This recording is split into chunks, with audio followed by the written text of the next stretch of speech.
Happy New Year!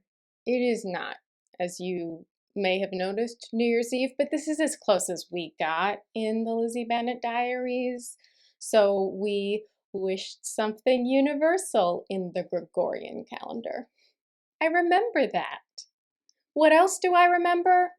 Let's find out. For the most maximum number of memories, subscribe to the Patreon. It's my New Year's wish / gift. The patrons will get an episode next week, and everyone else will have to wait because the Lizzie Bennet Diaries took a break. My name's Ashley Clements, and this is the Look Back Diaries. The other thing that I remember from this episode is that we're going to send Lizzie off to Pemberley, which fans of the book have been eagerly awaiting. I don't know what people who didn't already know the story might have been eagerly awaiting other than the return of Darcy, which, will happen at Pemberley because that's his house. I mean, company. Let's take a look back and see what else I remember. I remember that sweater. I always remember the clothes. Oh. Yes. No, actually, this year, it just ended. Yep, we also did that.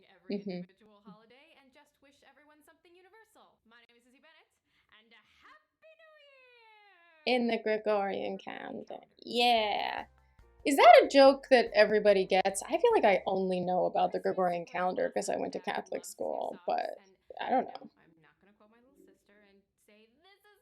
You have to even just mock her when you are supposed to be just sharing something nice. But yes, that's the good writing in this Kate episode. A 4 terabyte hard drive would have been very expensive in 2012. Charlotte took the good job and is showing off with all her monies. I'm making stuff out of cardboard because I'm a poor grad student. Oh. So, are you and Lydia all right? No, we are not. We're fine. This is false. I gave her a new watch, and she gave me a healthy dose of attitude about how she's so responsible before she packed up her car and headed off to Vegas. She tweets, "My trunk is packed with sparkly tops and cheap alcohol. No breaking till you see the strips of light." Was also, I guess, the last tweet that I would have read of hers. Oh no. We have no evidence that she was tweeting while driving. Not after Mom gave her permission. That girl has been doing everything. Very pertinent to the conversations about the responsibility that the parents have. That's a good, we never talk about that. Her grades are up. Good for her. And this is also just, really kind of one note session of Mama Bennet's. Well, she's young. She deserves to have some fun. I remember having fun in Vegas when I was a girl. Oh no. We don't want to think about our parents doing things like this. What happens in Vegas stays in Vegas, dear. Charlotte's face. No, it's true. Much better. He seems to think the more fun Lydia has, the more she's getting it out of her system. Whatever. Which is in reference more to Pride and Prejudice. Good? Really, no. Oh, you two should work it out, or you shouldn't be so hard on your sister. You shouldn't be so hard on your sister. I have a little sister too, and oh, please, you lucked out with the fun. It's so mean. It's so mean that she does the comparison, like Maria's better than Lydia. That's what worries me about Lydia. Maybe I'm hard on her, but shouldn't somebody be?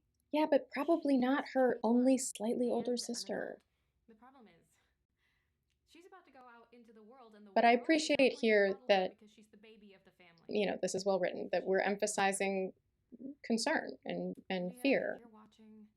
We just, at this point, actually don't really have any basis for it.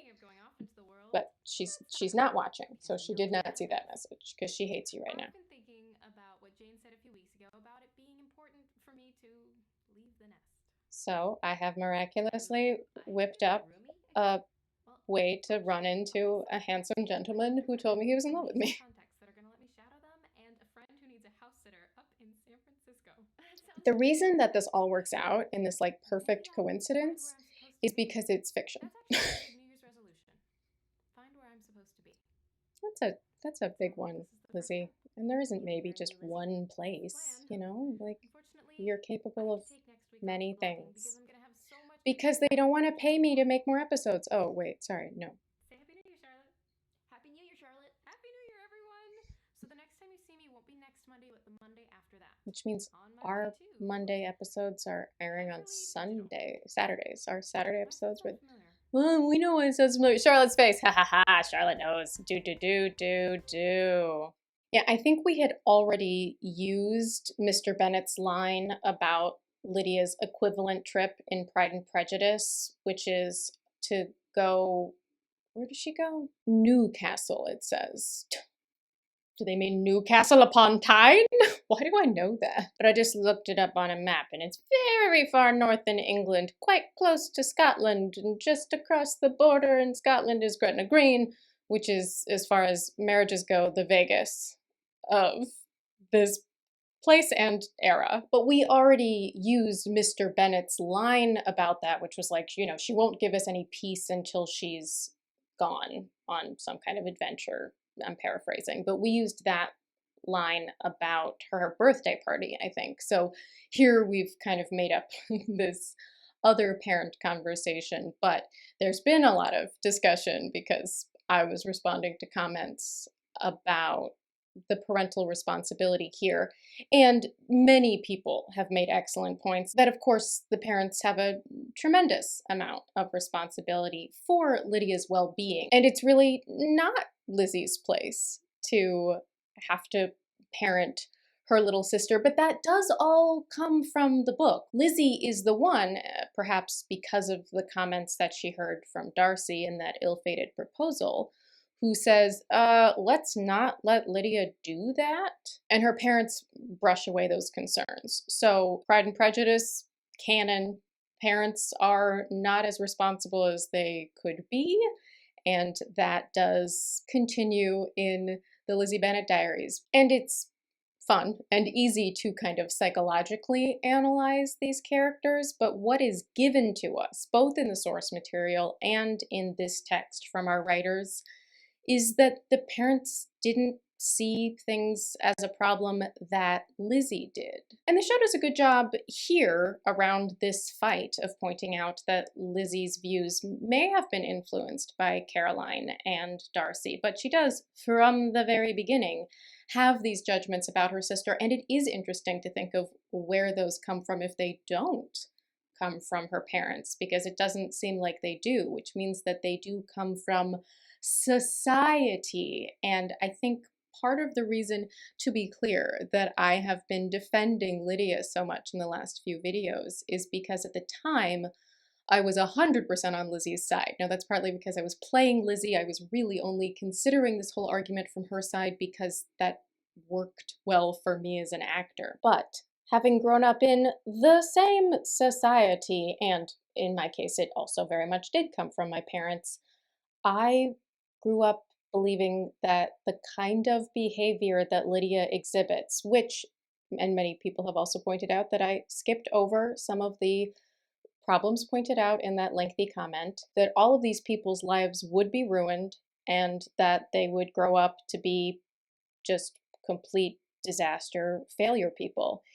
And the perspective that I have now is that that's not true. And it is tapping into that Pride and Prejudice idea of reputation, right? It's really actually kind of life or death if you think about it in the world of Pride and Prejudice. If you ruin your reputation as a woman in 1812, you have no marriage prospects. And they're not going to inherit any money, which means that if Lydia can't marry a man who's going to provide some kind of living for them to live off of, there are not a lot of options for women at that time. So she could truly end up destitute, and by ruining her reputation, she could ruin the reputation by association of the entire family, basically ruining anyone's chance of having like stability and safety at a very basic level. Mrs. Bennet's concerns are not wrong, they're just weirdly manifested. Now, we very much don't have a 2012 equivalent of that, but there was still a lot of emphasis placed on reputation, certainly the way that I grew up, in a way that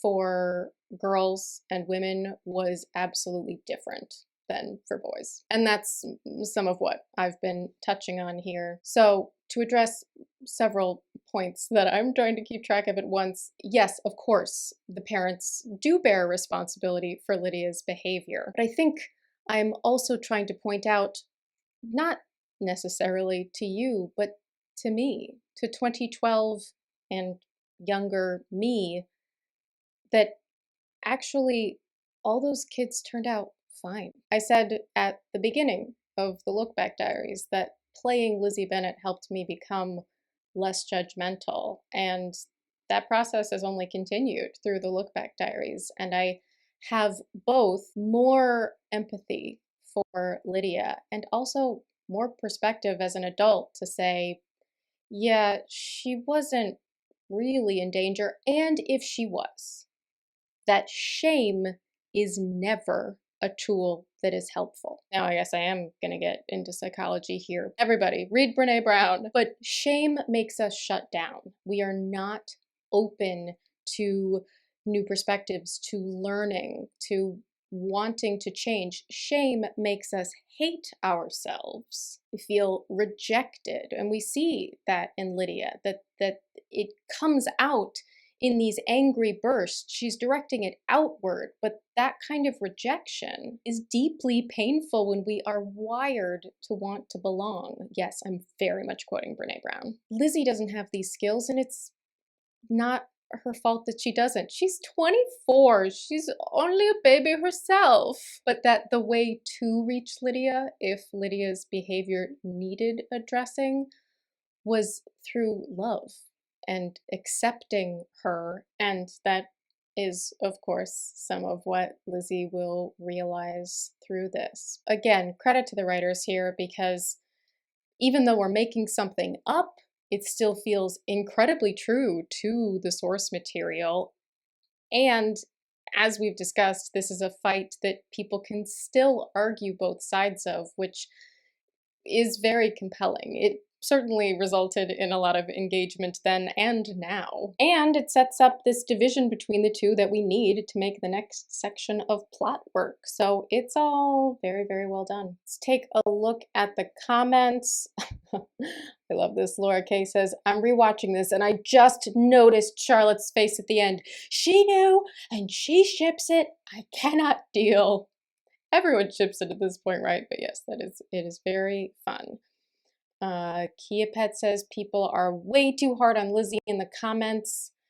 This video shows that she is genuinely frightened at Lydia's chances in the real world, and as the later videos will show, she is absolutely right. Ooh.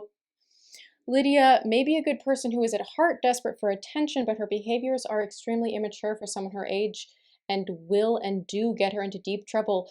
Ooh, ouch. I mean, Lydia doesn't get herself into real trouble until she is out there trying to do things to lash out at her sister. And then she gets abused and manipulated. But I don't know, that feels a little victim blamey to me, because until this fight and until Lydia feels so rejected by this person that she loves and wants approval from, she hasn't gotten herself into serious trouble. So real concern for Lydia, yes. But the fact that Wickham took advantage of someone who felt unloved, we don't put that on Lydia. That's on the abuser. Kat Newman, Darcy, watching the videos and realizing Lizzie is coming to his company. Yes, people must have been very excited and then just had to wait. Hedgehog Foley thinks Be Smart, Be Safe was really touching. And Ashton Scheller, if I have not covered this before on the show, says Dr. Gardner, Aunt and Uncle Gardner, just put a light bulb on the chandelier.